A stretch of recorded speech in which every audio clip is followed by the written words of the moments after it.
जो लोग बिहार के वंचितों को, आदिवासियों को, दलितों को, पिछड़ों को वोट देने नहीं देते थे, वो हाथ में संविधान की किताब लेके घूम रहे हैं।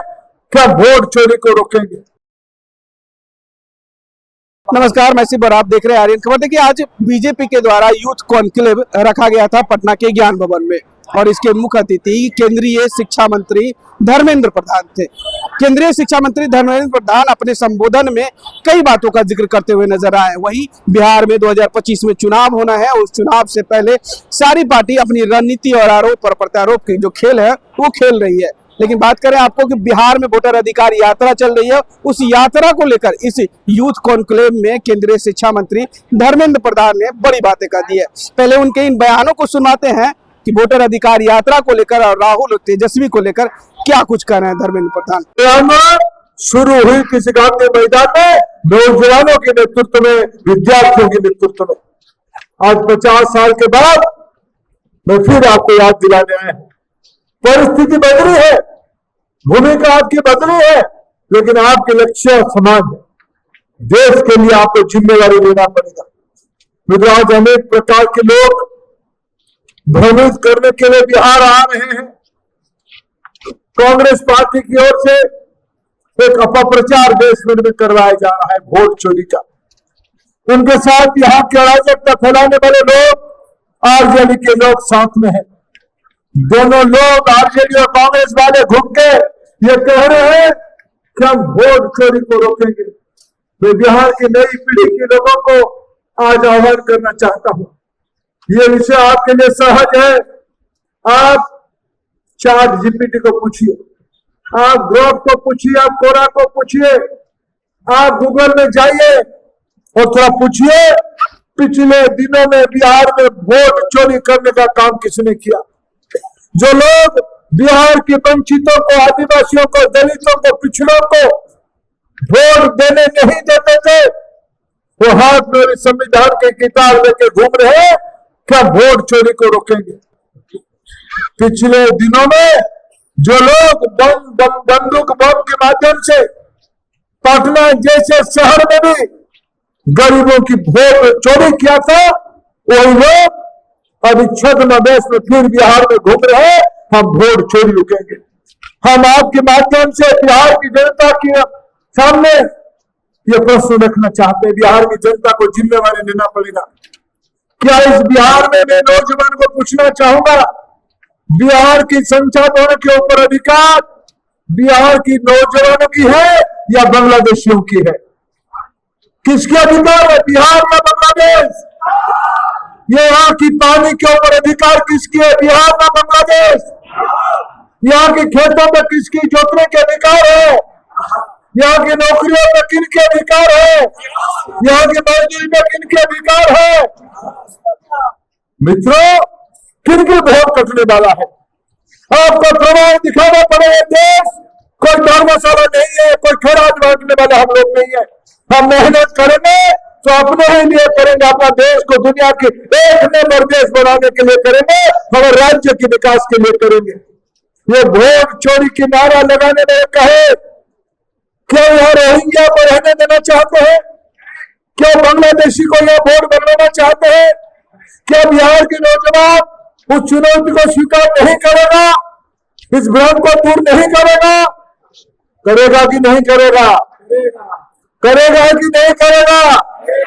क्या हम अपने अधिकार के लड़ेंगे कि नहीं लड़ेंगे? यही तो विषय। जो छद्मवेश में नकली लोग बिहार के विकास को बाधा देना चाहते हैं। कल मेरा संपर्क बिहार से बड़ा अटूट है। मैं लंबे समय तक बिहार की राजनीति से जुड़ा हूं। मैं सालों तक यहीं रहकर राजनीति के कार्यकर्ता के रूप में काम किया है। मैं कल बहुत साल के बाद पटना आया, पटना की एयरपोर्ट देखा। मैं प्रधानमंत्री नरेंद्र मोदी जी को बिहार वासियों की ओर से, देश की ओर से आभार प्रकट किया। आज की दृष्टिकोण पटना जो नया रूप ले रहा है, पटना एयरपोर्ट उसकी उदाहरण है, उसके साक्ष्य है। मैं सुबह आयुक्त थे तो लोग जाके जेपी गंगा पर दिख के आए, तब उनको विकास का ध्यान में आएगा।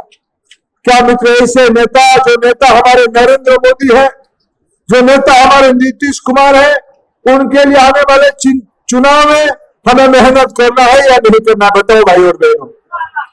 मैं सुन नहीं पा रहा हूं, मेहनत करना है कि नहीं करना है? एनडीए की सरकार को दोबारा जिताना है कि नहीं जिताना है?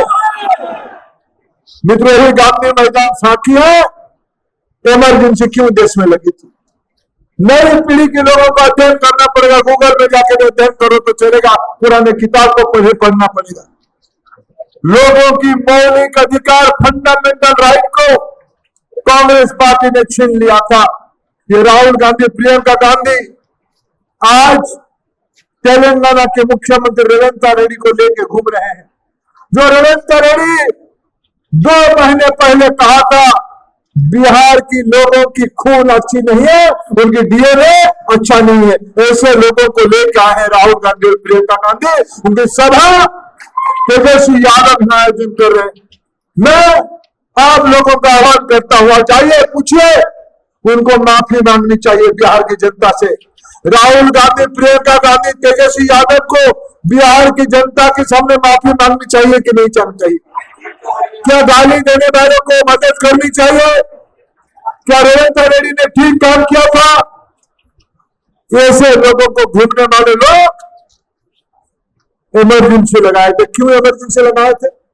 क्योंकि उनको भारत की और बिहार की जनता ने प्रश्न पूछा था, विशेष करके नौजवानों ने प्रश्न पूछा था, छात्रों ने प्रश्न पूछा था। क्यों? आप क्या कोई सम्राट हो? आप क्या कोई राजा हो? क्या प्रजातंत्र में आपको हम प्रश्न नहीं पूछ सकते? आप लोगों की मौलिक अधिकार को छीनना चाहते थे मित्रों। इसीलिए देश के नौजवान जो बिहार के नेतृत्व में, जयप्रकाश नारायण जी के नेतृत्व में इस गांधी मैदान के अंदर देश के सामने एक नया आंदोलन के रूप रखा। इससे भयभीत होकर इंदिरा गांधी जी ने इमरजेंसी लगाई, संविधान को छीन किया, तार किया, संविधान को काले कोठरी में बंद करने के लिए उन्होंने षड्यंत्र किया। व्यक्तियों को बोलने नहीं देना, स्वतंत्रता को छीन लेना, मीडिया की हो, न्यायपालिका की हो, सिनेमा की हो, संगीत की हो, नागरिकों की हो।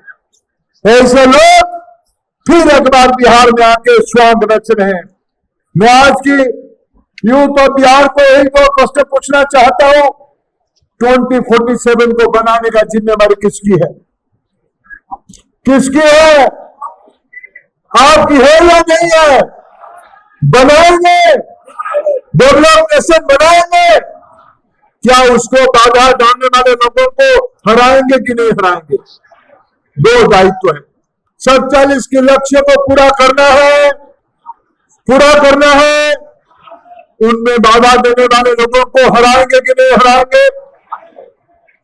मित्र, ही 2 अपेक्षा के साथ मैं फिर आप सबको बधाई देता हूं इस प्रमुख जुटान के लिए, इस राजनीतिक समावेश के लिए। फिर एक बार मैं युवा मोर्चा की बिहार के तमाम कार्यकर्ताओं को धन्यवाद देता हूं। ये संघर्ष फिर एक बार हम देश के लिए लड़े, भारत को समृद्ध बनाने के लिए है। देश तो आपने 7 तरीके से यूथ कॉन्क्लेव के संबोधन में जिस प्रकार से केंद्रीय शिक्षा मंत्री धर्मेंद्र प्रधान ने 2 युवाओं की जोड़ी की चर्चा की, मतलब तेजस्वी और राहुल की जो चर्चा करते हुए नजर आए, वही 2025 के चुनाव में बिहार में एनडीए की सरकार बनाने की भी बात यूथ से कही। उन्होंने कहा कि अगर 2047 में विकसित बिहार के साथ साथ विकसित भारत की कल्पना अगर आप लोग रखते हैं तो वैसे में सत्ता जो है वो एनडीए के हाथों में एक बार फिर से सौंपनी होगी। अब देखना होगा कि आने वाले 2025 के चुनाव में यूथ है जो 2047 का जो विजन है वो यूथ कितने और किस नजरिए से देखती हैं और अपना मत किसे देते हैं। बहरहाल इस खबर में इतना ही। इस वीडियो की प्रतिक्रिया आप हमें कमेंट में जरूर बताइएगा और ऐसे ही तमाम खबरों से जुड़े रहने के लिए देखते रहे आर्यन खबर।